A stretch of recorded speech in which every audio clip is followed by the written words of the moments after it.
नमस्ते। मेरा सवाल एप्स्टीन फाइल्स के ऊपर है, जो हम्म। आज मीडिया में एक सनसनीखेज खबर बनी हुई है। एक साधारण सा टीचर, उसका अंतर्राष्ट्रीय एक सेक्स ट्रैफिकिंग जैसे केसेस में उसका नाम आने लगता है, और वो भी माइनर गर्ल्स वगैरह उसमें इन्वॉल्व है। हालांकि केस 2006 से मीडिया की खबरों में है, पर अभी तक भी उस केस की पूरी तरह से परतें खुल नहीं पाई है। अभी जनवरी के लास्ट में डिपार्टमेंट ऑफ जस्टिस ने कुछ अ, सार्वजनिक किए हैं, कुछ उस केस से जुड़े हुए डॉक्यूमेंट। कोई 30 लाख के आसपास उन्होंने पेजेस जारी किए हैं।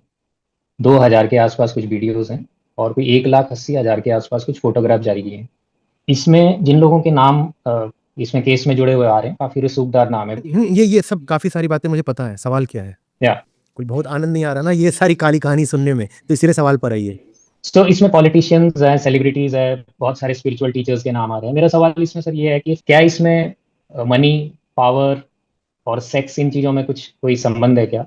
जैसे एक कहावत भी है कि जिसके पास जरूरत से ज्यादा पैसा हो जाता है उसकी कहते हैं बुद्धि भ्रष्ट हो जाती है। क्या इसमें उस तरह का कोई वो आता है? आपसे जानना चाहता हूँ कि इस नहीं, ये तरह कहावत बेकार की है कि ज़रूरत से ज़्यादा पैसा हो जाता है तो बुद्धि भ्रष्ट हो जाती है। पैसा ज़रूरत से ज़्यादा हो, ज़रूरत बराबर हो, ज़रूरत से कम हो, बुद्धि अगर ईगो से चल रही है तो बुद्धि भ्रष्ट होगी ही, क्योंकि ईगो बाय डेफिनेशन भ्रष्ट होती है। पैसा आकर के ईगो को भ्रष्ट नहीं कर देता।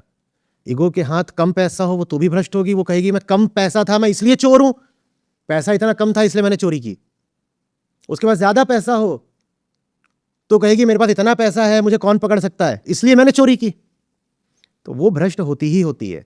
आपने किन तीन चीजों में रिश्ता जोड़ा था? मनी, सेक्स और पावर। मनी, सेक्स और पावर, बिकॉज इसमें मनी, जिस सेक्स। तरह के नाम आ रहे हैं वो ज्यादातर वैसे ही हैं, मतलब जिनके पास रिश्ता पैसा मनी, है। सेक्स, पावर में बाद में है। रिश्ता इन तीनों का उससे खोजो जो इन तीनों के ही केंद्र में है। अगर ये एक त्रिभुज के कोने हैं तो वो उस त्रिभुज का सेंटर है। ट्रायंगल का सरकम सेंटर है क्या? अहंकार। आप इन तीनों में रिश्ता खोज रहे हो कि मनी का रिलेशन सेक्स से है, सेक्स का रिलेशन पावर से है, पावर मनी से आता है। आप इस तरह का रिश्ता खोज रहे हो, और इस तरह का रिश्ता खोजने में जो असली चीज़ है आप उससे चूके जा रहे हो। असली चीज़ ये है कि इंसान वही जीव है जो हालिया ताज़ा ताज़ा जंगल से निकला है। भीतर उसके हर तरीके का अंधेरा और स्वार्थ बैठा हुआ है।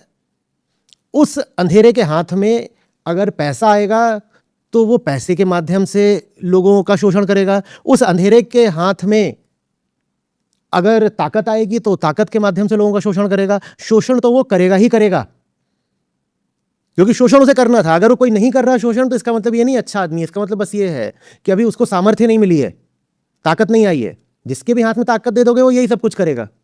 मुझको तो ये नहीं समझ में आता कि आप इन चीजों को स्कैंडल क्यों मान रहे हो। स्कैंडल क्यों मान रहे हो? इसमें स्कैंडल क्या है? जो हो रहा है वो हर गली चौराहे नुक्कड़ मोहल्ले समाज घर के अंदर भी तो हो ही रहा है ना। पर जहां जितनी सामर्थ्य होती है उसी अनुपात में होता है। घर के अंदर जो ताकतवर होता है उसके पास बहुत ज्यादा ताकत होती ही नहीं, क्योंकि वो एक साधारण घर का साधारण आदमी है, तो वो अपनी ताकत के अनुसार शोषण कर लेता है। फिर जिले में जो ताकतवर होता है, बाहुबली होता है, उसके पास ज्यादा ताकत होती है तो वो ज्यादा शोषण कर लेता है अपनी ताकत के हिसाब से। फिर जो पूरे देश का सबसे बड़ा सेठ होगा उसके पास और ताकत होगी तो वो अपनी ताकत के हिसाब से करेगा। जो राष्ट्रपति वगैरह होंगे दुनिया में उनके पास और होगी ताकत तो वो अपनी ताकत के हिसाब से करेंगे। इसमें चौक क्या जाते हो इतना?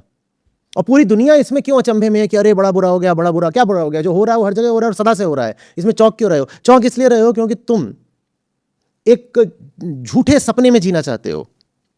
तुम एक झूठी मान्यता में जीना चाहते हो कि इंसान बाय डिफॉल्ट होता तो अच्छा है, बस वो पावर उसको करप्ट कर देता है।